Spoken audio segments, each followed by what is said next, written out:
Mais on parle du personnage qui s'appelle le dragon. Les gens eux-mêmes ne savent pas ce qu'est l'animal sur le tatouage. En tradition, on l'appelle dragon, mais qui en a jamais vu? Le Seigneur des Anneaux, autre grande œuvre de fantasy, n'a pas de dragon. Par rapport aux autres livres de Tolkien qui en ont chacun un, le Seigneur des Anneaux n'en a pas.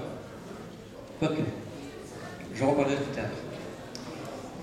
Dans le Trône de Fer, le dragon est considéré comme une espèce disparue, où on voit en retour, il y a toute une partie de l'histoire qui se passe indépendamment du fait qu'il y ait ou pas des dragons. Dans le cycle d'Elric de Morgoth, les dragons, c'est intéressant de le savoir, le premier tome en français s'appelle Elric des dragons. En anglais, c'est Elric de Mendibonnet. En français, on a changé le titre pour mettre dragon, mais il n'y a pas de dragon dans l'histoire. Il faut croire que ça fait vendre.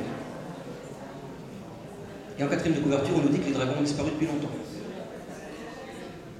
Et pourtant, c'est de la fantaisie.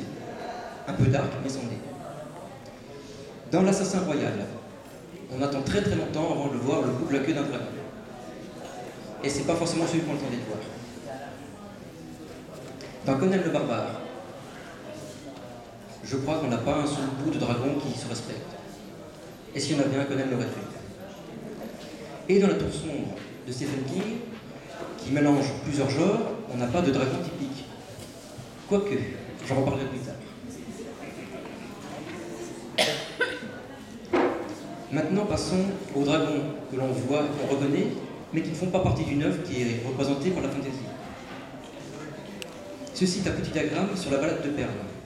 Vous avez l'échelle qui représente un humain de taille standard face à des dragons de taille standard, génétiquement modifiés pour différents usages. C'est l'humain qui modifie le dragon pour en faire ce qu'il veut. Donc ce sont vraiment des dragons, mais ils ne sont pas une espèce autonome, libre de faire ce qu'elle veut. C'est un outil pour l'homme. Un outil indispensable et précieux, mais on ne peut pas dire que ce soit une œuvre de fantaisie. La génétique, c'est quand même un peu SF. Ceci, plus récemment, l'affiche du règne du feu, vous apercevez sur la droite un hélicoptère Apache AH-64. Je vous assure qu'on n'est pas en fantaisie. On n'est pas forcément SF non plus. Là, on a plutôt du fantastique, où on a une créature qui arrive dans un monde contemporain. Et pourtant, c'est vraiment du dragon. Il vole, il crache le feu, il est malveillant, et s'il avait trouvé de l'or dans les sous-sols de Londres, il se serait assis dessus. Maintenant, ma préférée. En 1954, le Japon, traumatisé par la bombe nucléaire, s'est inventé autre chose que le dragon classique. Godzilla. La créature, le chat est un autre monstre. On ne sait pas si c'est un dragon ou un dinosaure atomique, 250 mètres de haut, mais il a des critères de destruction qui le rapprochent de ce qu'au Japon on considère comme étant l'apanage du dragon européen. Parce que si c'est un dinosaure, il lui manque certaines caractéristiques. Le dragon, c'est suffisamment varié pour que Godzilla puisse en être un. Pour le chat, c'est une autre histoire. Je crois que c'est un tigre européen, mais...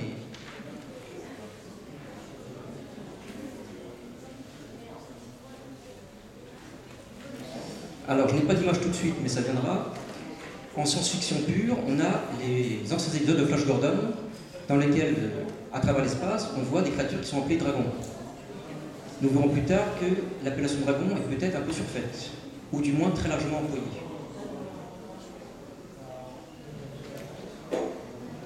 Et j'en arrive à la partie suivante. Les dragons, s'il y en a, à quoi servent-ils, où sont-ils? Ceci est une copie d'une carte du VIe siècle. On aperçoit l'Amérique sur la gauche, incomplète, on n'a pas encore tout trouvé. Et du côté de l'Indonésie, sous l'équateur, il y a une mention Hic Dragones. En latin, ici, il y a des dragons. Mention qui, comme les dessins de monstres en pleine mer, étaient là pour représenter que c'était des terra incognita et qu'il y avait probablement des monstres, puisque les expéditions qui partaient n'en revenaient pas.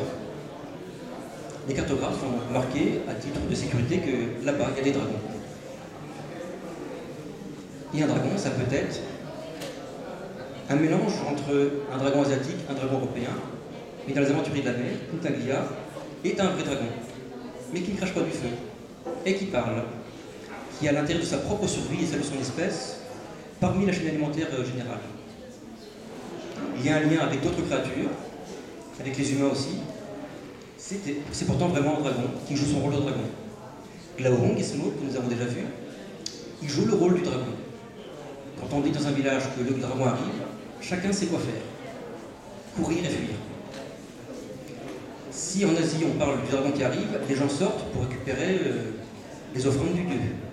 On sait quoi attendre de la part d'un dragon. Dans la saga téméraire de Naomi Novik, il y a des dragons de toutes sortes, partout, de toute taille, de toute espèce, de toute couleur. Et pourtant, voici Téméraire. Vous l'avez reconnu, c'est un dragon chinois. Il a une barbiche, des barbillons et des ailes. Oups! Parce que dans ce monde-là, tous les dragons ont un format européen. Même ceux qui sont typiquement alliés à un pays propre. Avant même de parler de croisement et d'hybridation, l'auteur a considéré que le dragon, dans sa vision du monde, c'était un dragon avec des ailes. Même pour les dragons asiatiques.